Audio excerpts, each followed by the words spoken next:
You know me as Nick W Isn't Cool on Instagram and YouTube, or simply Nick if you've been to local Arizona events or follow me on Instagram or see my cars in Facebook groups, it's whatever. This isn't going to be a machine check video of any kind. I'm not going to be touching suspension, setup, alignment, anything like that.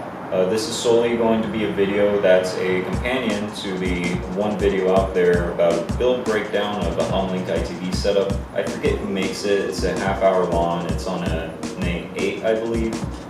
And there's some things in that video that I believe are out of date or simply wrong. Of course, his experience is his experience and my experience is my experience. And what this video is going to be is somewhat of an update or companion video to that, in which I go down and over the details of my build, things I encountered, things I would do again, things I wouldn't do again, things I wish I did the first time.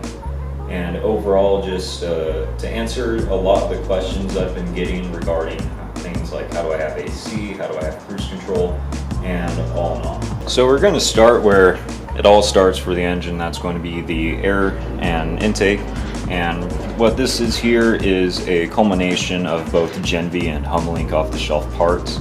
This is a Pipe Across PX600, I believe, air filter. And I've seen complaints that these are kind of hard to take off, and I'm yet to have any real issue whatsoever. However, I do have angled trumpets that kind of give me more upward angle to work with. You just be gentle, be intelligent with it, and it comes off like a charm. That brings us to our 30mm Hummelink trumpets. These are part of their PX600 kit that's an option on their website. And this is their base plate. Down here I do have their 50mm straight trumpets that are part of their PX600 kit as well. However, this is where things get curious. We have 25mm angled Gen V spacers. These give me the extra trumpet length I wanted for my setup, as well as they move the throttles up enough to clear my factory AC lines, which I'll get into later. And then it's all factory Hummelink from then on. And there are some things that I would do again the right way the first time. Namely, that's mounting the manifold on the right holes. I'm not afraid to admit that. That was pretty stupid of me.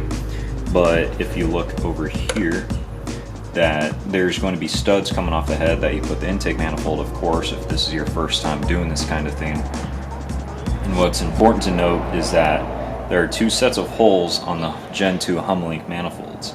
There's a set on the top and a set on the bottom. And the bottom is for NB heads and the top is for NA heads. I made that mistake once and was dealing with all sorts of air leaks and all that, and I couldn't figure it out until one day I noticed that each throttle had just kind of was spitting oil vapor about here in perfect unison. That's when I looked and finally noticed the gap, in which I'll put up a picture right about now. And that was pretty embarrassing, especially since I already got the car tuned like that, so my fault, my bad. You live and learn. As far as adjusting the throttles go, I should be making a video on that later on once I get a fancier tripod and all that. However, it's very simple. It's all a matter of knowing where the hardware is. It's very easy, in fact. And that is essentially all there is to the throttles. Regarding the Gen V spacers, I did have to somewhat modify the filter base plate to fit. If you look at how the mounts of each of the trumpets are clocked, you'll see that they're kind of just off a bit, and that's because Gen V, for reasons unknown, instead of having a perfectly square pattern like the Hummelinks do, they're canted off about 2 or 3 degrees. And that would work perfectly fine if I didn't have a filter base plate kind of unifying all the trumpets at the end. So ultimately what I had to do is I just got a Dremel and kind of egged out the screw holes for the trumpets here, there on all 4 corners across all 4 of them. And now the filter goes on fine and the trumpets are just clocked a little bit, which I'm more than content living with. It is what it is. And again, these Gen V spacers are how I have factory AC lines. They give me the clearance. As you can see, I did have to bend the AC line down a little bit, but nothing that I got nervous about. And nothing leaks, nothing goes wrong. It blows colder than my daily driver. Now NB1s, I'm not sure if NB2s have the same thing going on. NB1's factory have a charcoal canister and fuel pressure dampening setup roughly in this area. It's been too long for me to remember exactly where. Obviously I've gotten rid of that to make room for the ITBs. And because of that, I've since had to kind of relocate the fuel hardline.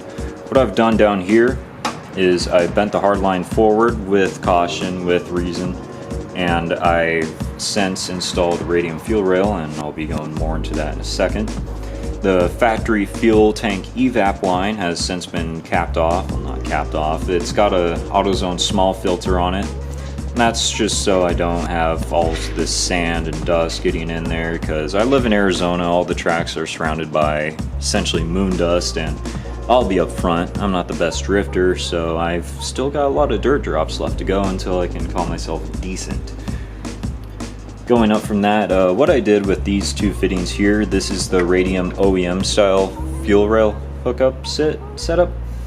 And what this is it's supposed to allow you to use the stock fuel setup. And obviously I'm not doing that anymore. What I did is factory these two fittings are quick disconnect fittings, and I wasn't going to reuse those. What I did is I took a piece of red Scotch-Brite and regular sandpaper and sanded them down until the bumps or ridges, whatever you'd want to call them, I think flares the dictionary term, until those were small enough to get a hose over. And I mean, I'm following the trail of the bump with the tip of my screwdriver here. This hose isn't going anywhere. I've put maybe 3,000 miles on this car and 2 events since it's been ITB'd, and I've got no fueling issues whatsoever. Going down the radium setup, it's all the stock fittings and all that. I do have the same injectors that were on the car when I bought it, and as far as I know, they're the injectors that left the factory with, just the NB1 reds. I haven't even cleaned them. I was kind of in a rush to get this car done at this point. And I'm also using the stock fuel pressure dampener as far as the fuel rail side is concerned. And I've been told by several people that I don't need it, and other people have told me to keep both. So I'm kind of staying middle of the road and keeping at least one. I just think it's a smart thing to do. But overall, between the radium and just removing the stock evap, the fueling is probably the most simple part of the ITB setup you'll ever do. It's buy once, cry once as far as the radium goes. The stock fuel rail really sucks to take on and off. And as far as the injector wiring goes, you're able to tuck it behind the radium fuel rail. And I just think it looks real smart like that. If you're familiar with NB1s, you'll know that factory, their wiring harness kind of travels in between the clamshell that the intake manifold halves make. Obviously this doesn't have that anymore. What I've done is, I can't really get it on video, there's no way to get a camera down there, let alone my hands, is I've since resheathed and tucked the wiring harness down underneath the throttles. That made it real convenient for things like putting the ground on the timing cover bolts and the Haltech sensor that comes with the Hummelink sensor right there, or the Hummelink setup right there. And that's really all the wiring needs I needed for this car. As far as that goes, I do have other sensors I had as part of precautionaries like oil temp and all that, and AFR obviously, but that's not really the focus of this segment. And this is ugly. If I were to do it again, I would have taken the cam gears off, taken the timing plate off when I was doing the timing, and ran this wiring behind it, but that's kind of out of the box already, so I'm not overly concerned at this point. And overall, the wiring on this car and this setup was pretty simple. Now, a part of this setup that I actually am, or was somewhat nervous about back then, was the throttle cable. It's getting vastly repositioned, as you can imagine. On the Gen 2 Hummelink setup, the throttle cable mounts under cylinder number 3, and it has a throttle wheel under number 2. I don't know if this is a universal experience or not, but the factory hole for the throttle wheel, for the, I guess you'd call it the bullet, the ferrule on the throttle cable, was nowhere near lining up. I had to drill my own hole into it, and that wasn't, it was a little awkward, sure, but it wasn't anything that ruined the build, ruined the day. And I've since reran the throttle cable alongside the brake lines. As you can see here, it goes up, across, down and around. And that is a little sketch, I'll fully admit, but it's well secured. I'm yet to have any kind of throttle cable issues, be it the throttle cable falling out the wheel or getting stuck open or anything crazy like that. Overall, it's very simple. It uses the factory-ish mounting setup where it has a plate underneath the throttles that either side of the 12mm nuts get fastened to. As far as vacuum is concerned, this car is still running cruise control and power brakes, so I obviously needed a vacuum source. If you plan to tune your car on map, you will need vacuum as well. However, I personally went with Alpha N because I view it as just having less things that can potentially go wrong down the line. And so for that, I've got the fittings from the vacuum block. This is Hummelink. The fittings come with the block. And I have the same fittings underneath every throttle. Every throttle has its own vacuum line that's coming to the vacuum block, and the vacuum block here is mounted using the factory washer bottle mount. It's pretty simple to modify, just drill, space it, bolt it, nut it, everything. And from there I have a vacuum soft line in place of the factory, I suppose you'd call it brass or steel hardline, because the steel hardline has it coming out about right here. Now obviously it wasn't going to work. And if you follow my screwdriver tip along the backside of the firewall, you see I've got the soft line held in with these aircraft clamps going all the way across, and then I tee it off between the cruise control module and the brake booster. And because the way I see it is that I'm not going to be using both at the same time. And throughout the at least 1,500 or so miles in the 2 events I've done with this car on ITBs, and lots of street stuff, that's between you and me, I've never run out of brakes, never had issues with cruise control not engaging or anything like that. It just works as factory really, and I'm really impressed with that. As far as the PCV is concerned, obviously you're no longer going to have vacuum unless you route it from your vacuum block for the PCV.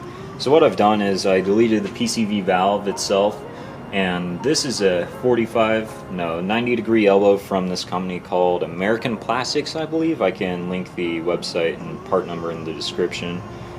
And following that, it's just an Amazon ventilated catch can. It's important that it's ventilated because obviously you don't have vacuum pulling the fumes and such out. And despite the muck on the filter, which alarmed me at first, but I've been told is totally normal with oil vapor and water condensation forming there, this thing's dry as a bone. I get no blow-by whatsoever, but it's nice to have, it's nice to monitor. As far as the ECU goes, I'm using a Megasquirt 3 Plug-and-Play Pro, meant for the NB1 of course, and that's really the deal I got that ECU for. I don't see myself ever switching unless it magically blows a fuse or something and lets all the magic smoke out. I'm not going away from a Megasquirt. I do have people that I keep in contact with that have had success with Link and Haltech setups, and good for them, but I got a Megasquirt 3 P&P Pro for sub $200, so that's the one I'm staying with.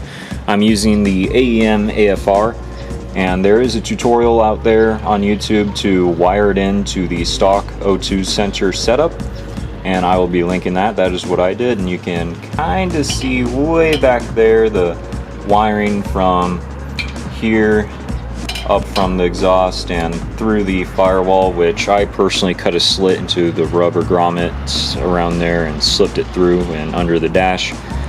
As far as the ECU itself goes, I am using a Singular Motorsports bracket. I tried messing with 3D printed stuff, it never fit right, and then I parked the car outside for an afternoon and it all melted pretty spectacularly. I've got a picture of that somewhere, I might put it up if I can find it.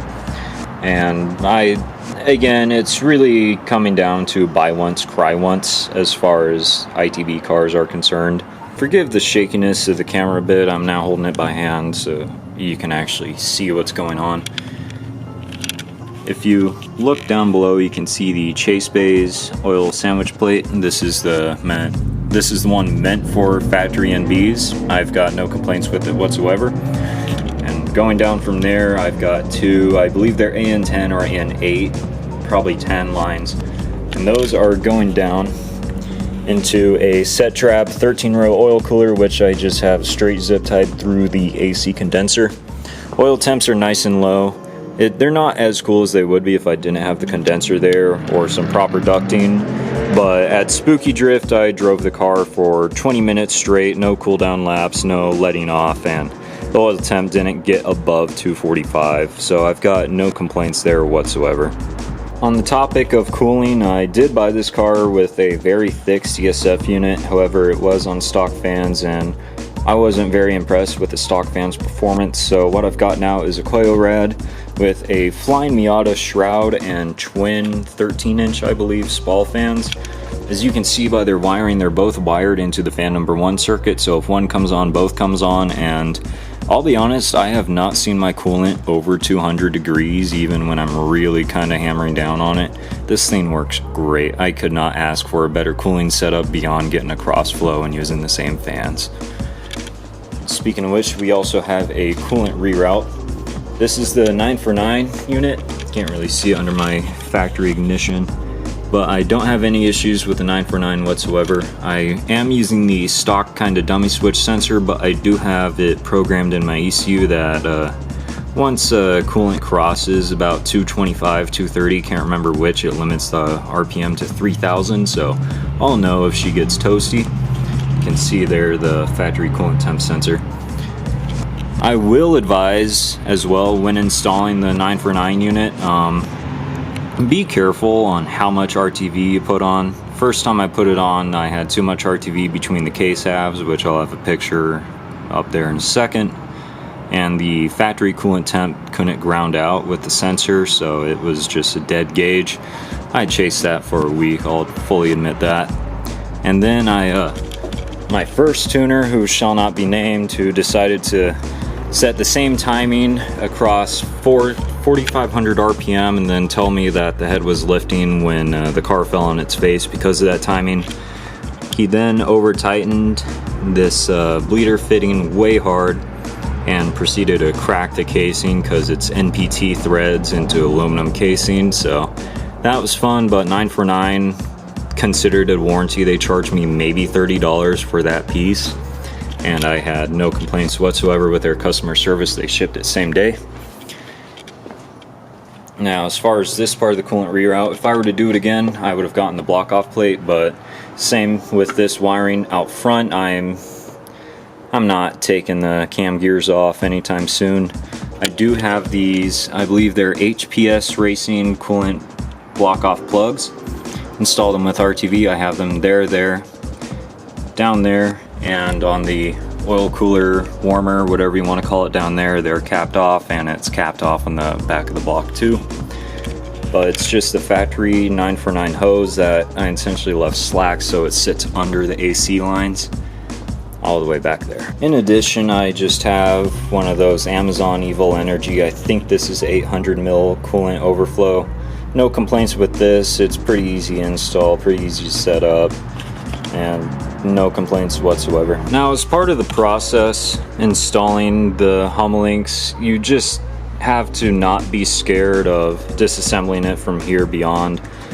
I did, in the video I mentioned earlier, he did mention crazy things, I believe, like having to remove the alternator to get at some of the bottom bolts on the manifold, and personally, I think that's entirely unnecessary. What I've done when I had to remove and reinstall the manifold a few times, I'll admit, is I cut down an Allen wrench pretty short here, or earlier there. Just undid all 20 of them, or 16 of them actually, which it's not fun, it's not difficult either, it's just kind of time consuming and not a great time. And that leaves you plenty of room to get socket wrenches there, everywhere, to get at the mounting bolts there.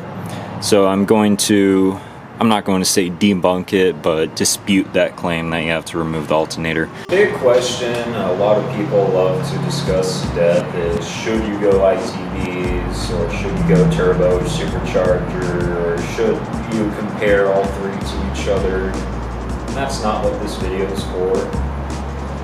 This video is for if you've already decided on ITBs and you just want a frame of reference and some more knowledge before you really bite the bullet and order the Hummelinks, because in my opinion they're really the the only way to go. And ultimately, I will be monitoring the YouTube comments. Not monitoring, that word's weird. I'll be reading them and replying to them with any information I can give. A big factor, however, is before you buy the ECU, get in contact with a tuner, a good one, and figure out which ECU they would want to work with, be it the Megasport or the Elite or the Haltech. I can't thank Evan at ESTuned down in Tucson enough for all the tuning he's done on this car. He was the second tuner I ever took it to. The first one, who I won't name, he did a pretty fantastic job of screwing everything up. The timing was the same across 4,500 RPM, like not at 4,500 RPM, but starting at about 3,000 all the way to 72. It was the same time in advance. And when the car was inevitably falling on its face around $5,000, he told me to my face that the head was lifting on a untouched head, untouched block ITB Miata. Come on. So Evan at ESTuned is a fantastic tuner. Can't recommend him enough if you're in Arizona or even nearby, Mexico, whatever. As far as numbers go, I have no idea how much horsepower this car makes. It's never been on an actual dyno. With Evan, he street tuned it just because that's more realistic to the cases this car is going to see. I've driven across state lines with it to see family. I could daily drive it if I want to, and I did for a while. Just because of all the creature comforts I've kept, the AC, the heating, the cruise control, the power brakes. It's all there, it's ready and able to take over.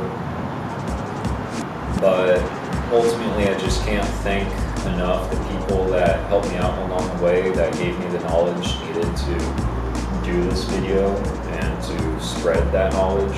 Primarily the Night Style guys, specifically Zach and Jordan. Can't thank them enough. They answered a lot of very stupid questions that I wouldn't have asked if I wasn't at least 4 beers in while putting this thing together. It's just probably wound up on the wrong studs too. Things happen, cars. But ultimately, if you have any questions, feel free to ask in the comments. And I'll give one major point about why you should go ITBs. That's going to start right now.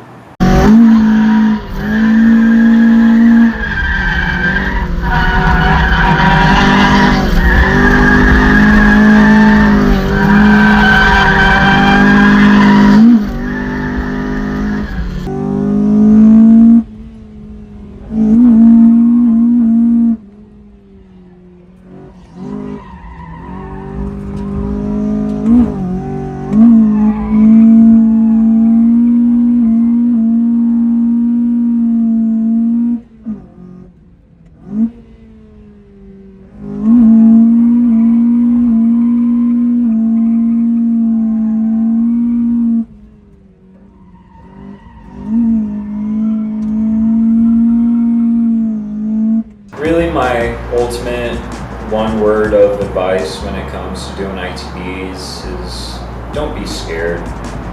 It's confusing, but nothing's really difficult. It's no harder than doing a timing job. Everything's just nuts and bolts and know-how. And with ITBs, the Hummelinks come mechanically synced, and I'll be putting up a video on how to sync them once they're running in a while. I don't know when. Probably once I have a fancier microphone setup. And just don't be scared. It was pretty easy. I had to do some drilling, I had to do some filing, I had to do some cutting, but beyond that, it's all nuts and bolts. They go in, they go out. Don't be scared to have the cool car you've always wanted. I waited 20 years to have an ITB car, and it's a little succinct now, but I'm damn glad I didn't wait another 20, let's put it that way. And I keep looking at this thing like it's my kid. But yeah, as I said earlier, I'll be reading comments, and feel free to DM me on Instagram or wherever you see me post this video. with any questions, comments, concerns, praises, that would be greatly appreciated. Have a good one.